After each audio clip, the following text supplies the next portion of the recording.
and welcome to Telewizja Republika.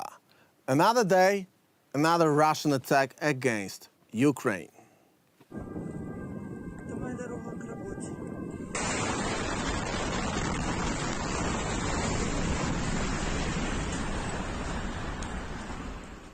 That's how those attacks look like. According to Kyiv independent reports, this attack resulted in the death of 4 individuals and injuries to over 30 people. The Russian offensive, involved 59 missiles and drones targeting various regions overnight and into the morning. Ukraine's Air Force indicated that their air defenses successfully intercepted 18 cruise missiles of different type.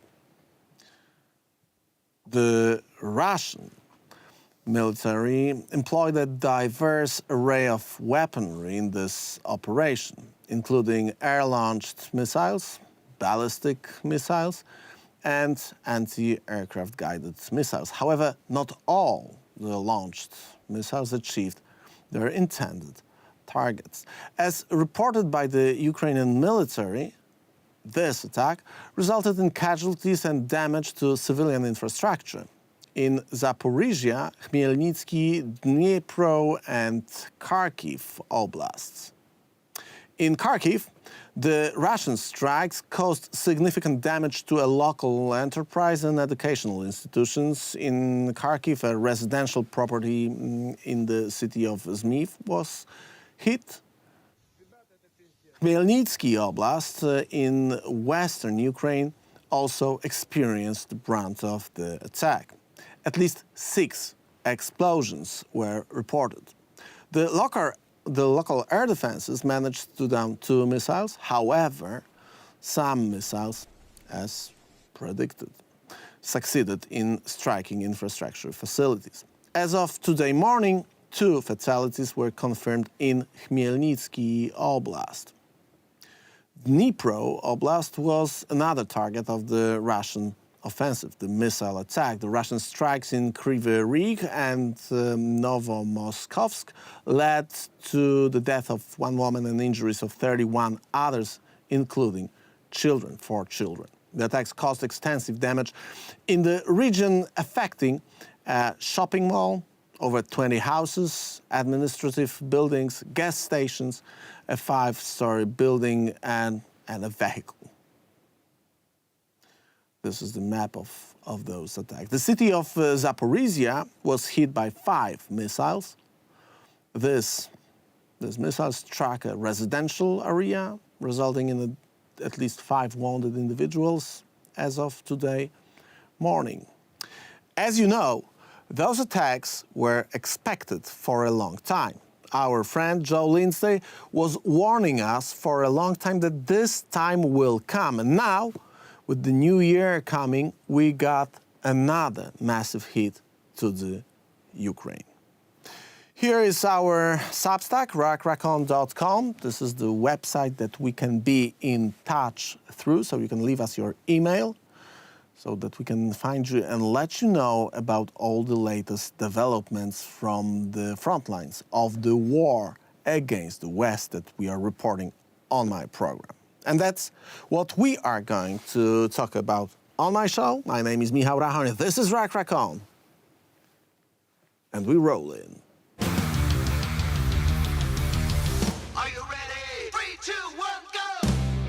And here to talk with us about this missile attack, second in this year, second biggest attack for a very long time, is one and only Joe Lindsley, a man who spent last 3 years in Ukraine witnessing all the atrocities of this war and reporting and fundraising money for the people who are fighting this war against Russian oppression. Joe Lindsley, welcome back. Great to see you again.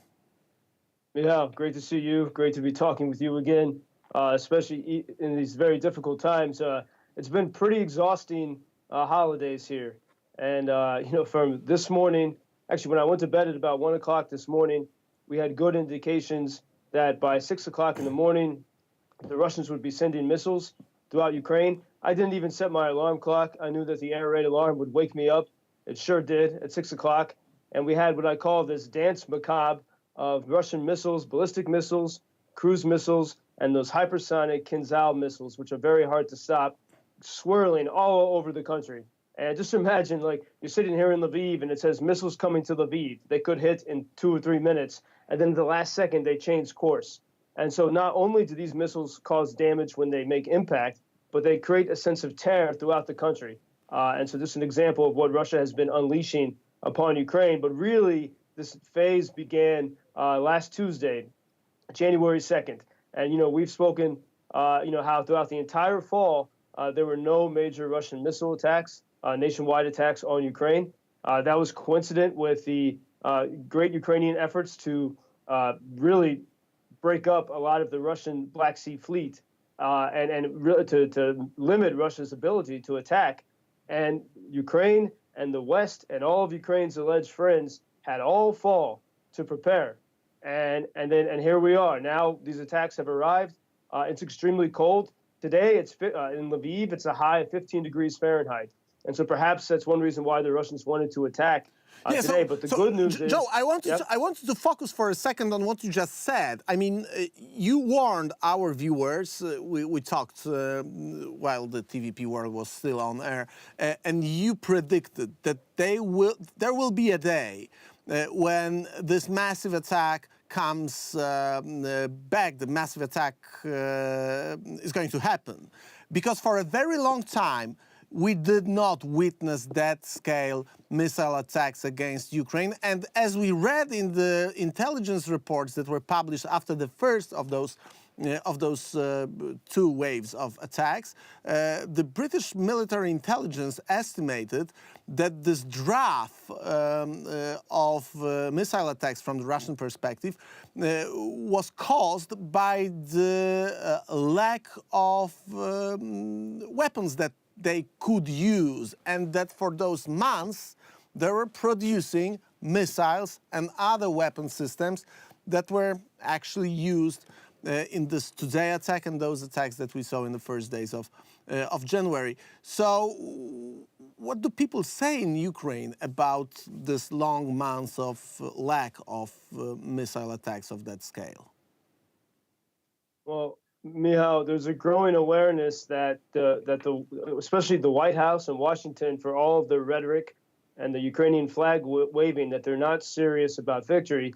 And during that time, during those past months, North Korea, it seems, according to the reports, provided Russia with missiles with a range possibly of 900 kilometers, and the United States refuses to even give missiles with a range of 300 kilometers to Ukraine. So North Korea gave Russia long-range weapons, or they made a deal, and Ukraine is struggling. They got, I think, 17 of those in October from the U.S., and then nothing since then. And I think it's really telling the statements from the White House into the mindset of Washington right now. John Kirby, the White House's national security spokesman, I saw him quoted in the BBC the other day after those January 2nd attacks, which, by the way, were horrific. I mean, actually, days before January 2nd, it was like December 29th, Russians sent 23 missiles to Kharkiv. 23. I've been there when there's been 6 missiles, and that's terrifying. And 23. It was the first time I heard fear in the voices of people in Kharkiv. They were so shaken. And here's how the White House responded to those. It was really 5 days in a row up to January 2nd with more than 500 missiles. And John Kirby said this: the most effective response to Russia's horrific violence against the Ukrainian people is to continue to provide Ukraine with vital air defense capabilities and other types of military equipment. And if you think about what that really means, it means, okay, they'll keep giving Ukraine ability to counteract attacks like January 2nd and today. And if you really think about that, okay, Russia will just keep making these attacks probably every week, as they did last year. And Ukraine will continue to use the air defense until it is depleted. And how does that advance this? We're back exactly where we were 1 year ago. Do I understand that what you mean is that Russia will still produce new missiles and send them and fire them on Ukrainian cities, and Ukraine will get more anti-missiles from US, and nothing will change on the front line, basically, because this is a. Well, yeah, in two ways. So nothing will change on the front line because the guys at the front don't have, for example, the sort of medium to long range missiles like the ATACMS, where they can hit Russian positions. Also, they won't have the F-16s, which we can talk about in a minute. So they won't have air cover. But then on top of that, Ukrainians, they can only act defensively. They won't have the ability to hit the bases from which Russia launches these missiles. You know, they need long-range weapons to attack those bases in Russia. And as we see on, I think it was December 30th, Ukrainians had a small incursion, it seems, into Belgorod, just over the border in Russia from Kharkiv. And that was, you know, very rarely do Ukrainians hit anything on Russian soil. But they have to, with the limited resources they have, to stop this. And the day they did that, the United Nations condemned Ukraine. The Assistant Secretary General condemns Ukraine for hitting Belgorod, the place from which the Russians are all frequently attacking Kharkiv. And so if you look carefully, not even carefully, if you just listen to what the White House is saying, they're only about defense. They're not talking about victory. And I think this is extremely clear now to everyone here. And Shalanda Young, the director of the White House of Office of Management and Budget, you know, said if the Republicans don't vote for the spending package for Ukraine, it's going to be very dire for Ukraine. But the fact is, most of that $60 or so billion is for things that nothing to do with making victory happen. And so the real question is, if you want to save money, give Ukraine the tools needed to put a stop to this, or this winter, next winter, the winter thereafter, the United States will still be trying to fund the Ukrainian government without actually funding the destruction of the Russian military. So we got a situation that we actually talked about for 2 years. We are getting to the third year in less than 2 months. Basically, February 24th is the date of the new phase of Russian war against Ukraine. Based on what we read in the intelligence reports published by the Western media, the Russians tried to hit the military industry facilities in Ukraine. On the other hand, when we read the reports of the Ukrainian media, lots of regular households and civilian targets were hit. So what's the reality? How does it look like in reality from your perspective? Were the military industry targets hit by Russia, or the civilian infrastructure, or both? Well, you know, back into right before the counteroffensive, there was some indication that the Russians were hitting Ukrainian military infrastructure. And, you know, the Ukrainians are smart and they adapt and they have to protect it. You know, for the past several months, there's been significant activity of Russians using these Iranian drones. And I felt like, you know, it's like the eye of Sauron looking for its targets. And they were preparing for what they've done this past week and a half. They were looking for these targets. But, you know, they launch a variety of missiles. The Kinzhal supersonic missiles are precise. They can hit exactly what they're looking for. The other missiles are less precise. And so I think it's the same story we've seen since the beginning. The Russian method of operation is a combination of precise targets, terroristic targets to scare people, break people's spirits. And the whole point is to break this country and also to break the will of the West. I'll say in the past week and a half, like on January 2nd, it was the most number of hypersonic Kinzhal missiles that Russia has ever launched. I can't underscore how terrifying that day was for everyone in this country.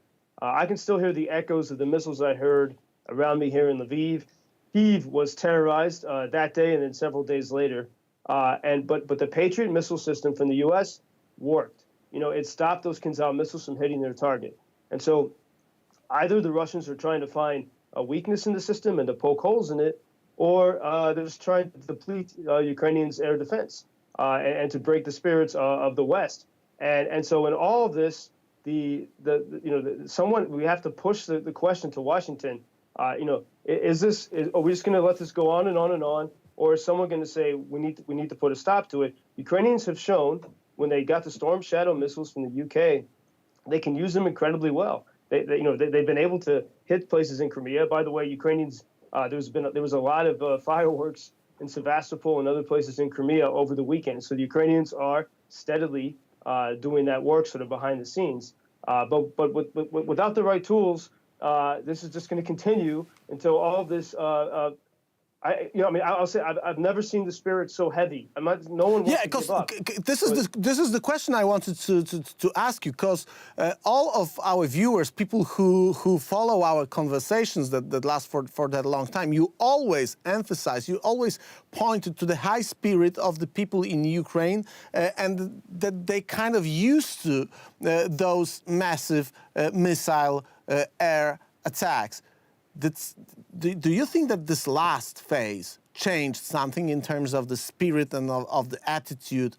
Are people terrorized by the last attack more than they were in the earlier phases of the war? Well, I would say people are tired. I mean, if you look at the city of Kharkiv, where I spent so much time the past year, that city the past 6 to 8 months was coming back to life. And in some places, you couldn't even see the war. They were rebuilding, and stores and cafes were reopening. And now, after this week and a half of attacks, it looks like it did in March of 2022. All that so much of that progress is erased, even down to like the regular coffee shop I went to is now gone. That's a common experience for many people throughout the city. There's more fatalities than there have been in recent times. And it's such a heaviness because so much has been invested in this. People have given, they've given their lives, their loved ones have died, people have stood strong, and so much money has been spent, and so much people, the politicians around the world have, said they support Ukraine, and then we see what happens if you're not decisive, if you don't have courage, it all becomes sort of a waste. And what is a big concern here? We got this news. It seems Denmark was going to send F-16s. To Ukraine. Tiny little Denmark, but they agreed to do it. They had to get the permission of the United States to do it, of course. And we thought that they might be here in March. Ukrainians have been training to fly these in the U.S. and in other places.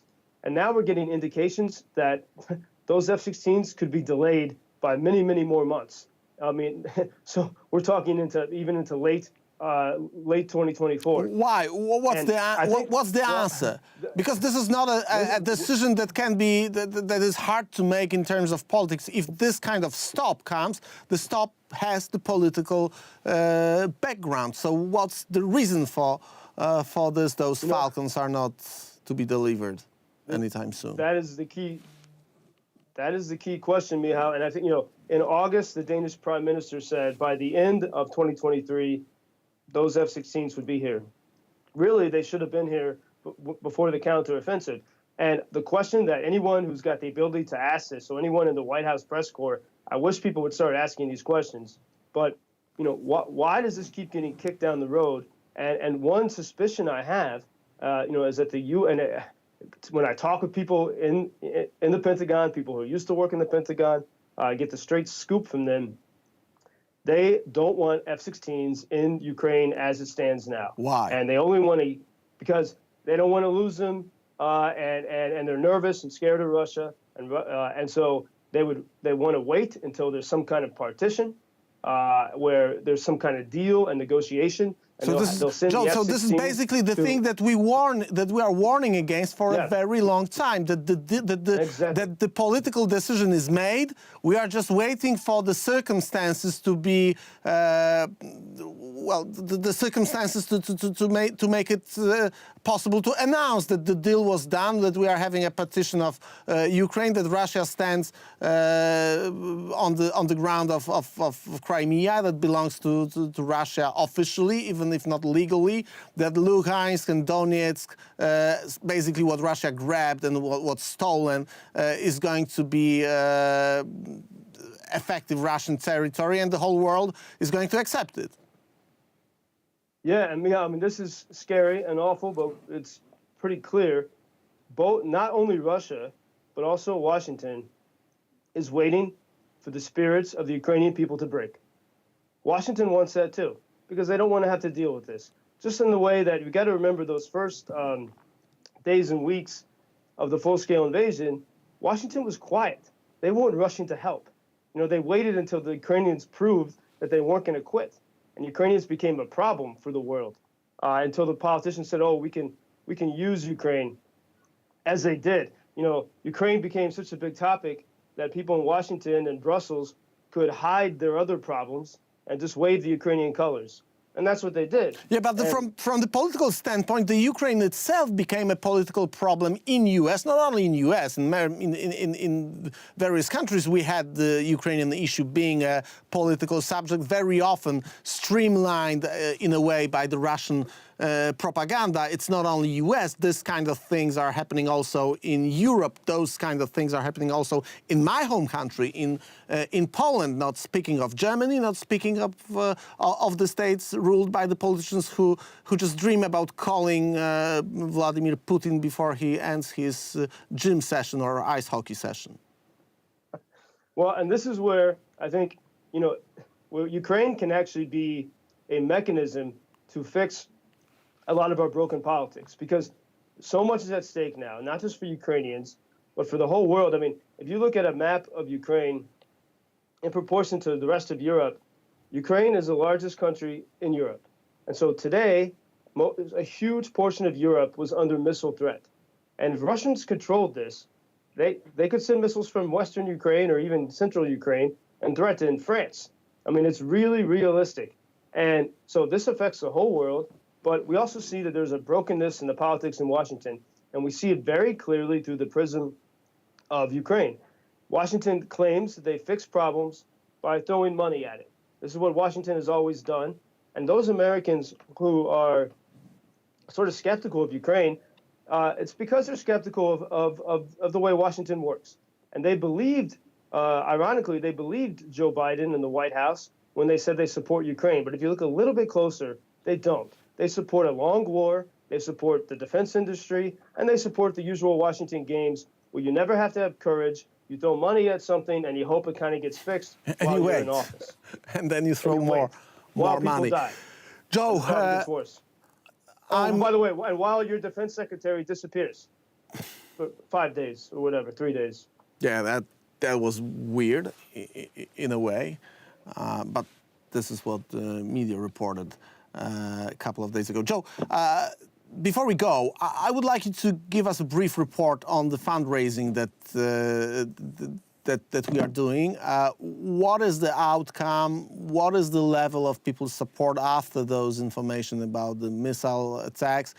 What are you after in terms of the things that you and our viewers are funding to the people fighting Russian aggression against Ukraine? Well, I'm glad you asked, because we need good news, and this is a bright spot. And Michal, the viewers of your program in December really rallied at the end of the year, and so now we're in the process of buying and outfitting a bunch of drones, in particular, to get to different units of people we know well in different parts of the front line. And what's great about this is, we can sort of experiment and see which drones are most effective. Those who gave money through the nonprofit foundation, those drones are only used to help with evacuations, with medical evacuations and risk assessment, but very, very helpful. Those are very expensive drones. And then those who gave money privately via PayPal, with that, we can buy many, many of these tiny FPV drones, which all you got to do is put some little devices on there. And, by the way, when Ukrainians talk today about the Russian missiles coming in, they say, Russia is giving us more of its culture today, but these little tiny drones can push back against Russian culture, or it can be, a little drone can take out $1 million tank.